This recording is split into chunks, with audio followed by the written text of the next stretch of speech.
Santiago, 5 kabanata. Pakinggan ninyo ito, kayong mayayaman.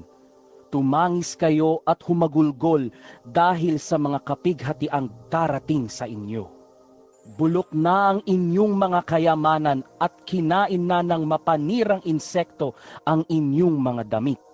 Kinakalawang na ang inyong ginto at pilak, at ang kalawang ding iyon ang magiging katibayan laban sa inyo at parang apoy na tutupok sa inyong laman.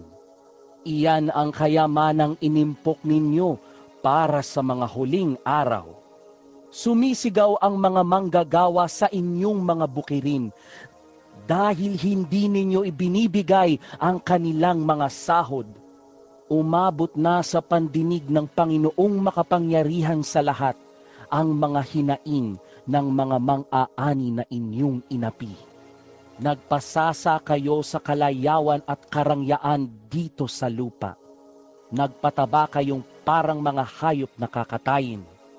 Hinatulan ninyo at ipinapatay ang taong matuwid na hindi lumalaban sa inyo.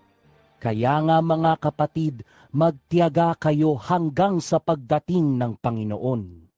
Tingnan ninyo ang magsasaka.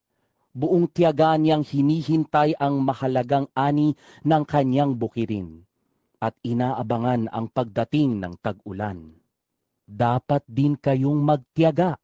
Tibayan ninyo ang inyong loob sapagkat nalalapit na ang pagdating ng Panginoon. Mga kapatid, huwag kayong magreklamo sa isa't isa upang hindi kayo hatulan ng Diyos sapagkat malapit nang dumating ang hukom. Mga kapatid, tularan ninyo ang mga propetang nagsalita sa pangalan ng Panginoon.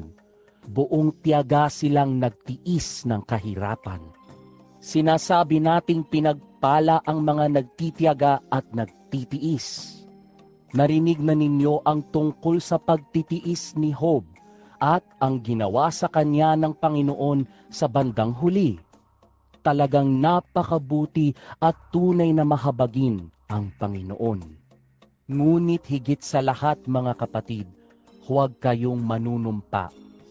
Huwag ninyong sabihing, saksi ko ang langit o ang lupa o ang ano paman. Sapat nang sabihin ninyo, oo kung oo at hindi kung hindi, upang hindi kayo hatulan ng Diyos. May paghihirap ba ang sino man sa inyo? Manalangin siya. Nagagalak ba ang sino man? Umawit siya ng papuri sa Diyos. May sakit ba ang sino man sa inyo? Ipatawag ninyo ang matatandang pinuno ng iglesia upang ipanalangin siya at pahira ng langis sa pangalan ng Panginoon. Pagagalingin ng Diyos ang may sakit dahil sa panalangin may pananampalataya. Palalakasin siyang muli ng Panginoon. At kung siya'y nagkasala, patatawarin siya sa kanyang mga kasalanan. Kaya nga, ipagtapat ninyo sa inyong mga kapatid ang inyong mga kasalanan at ipanalangin ninyo ang isa't isa upang kayo'y gumaling. Malaki ang nagagawa ng panalangin ng taong matuwid. Si Elias ay isang tao na tulad din natin. Nang mataimtim siyang nanalangin na huwag umulan, hindi nga umulan sa loob ng 3 taon at 6 na buwan. At nang siya'y nanalangin para umulan, bumagsak nga ang ulan at namunga ang mga halaman. Mga kapatid, kung may kapatid kayong nalilihis ng landas at may isa namang umakay sa kanya upang magsisi, ito ang tandaan ninyo.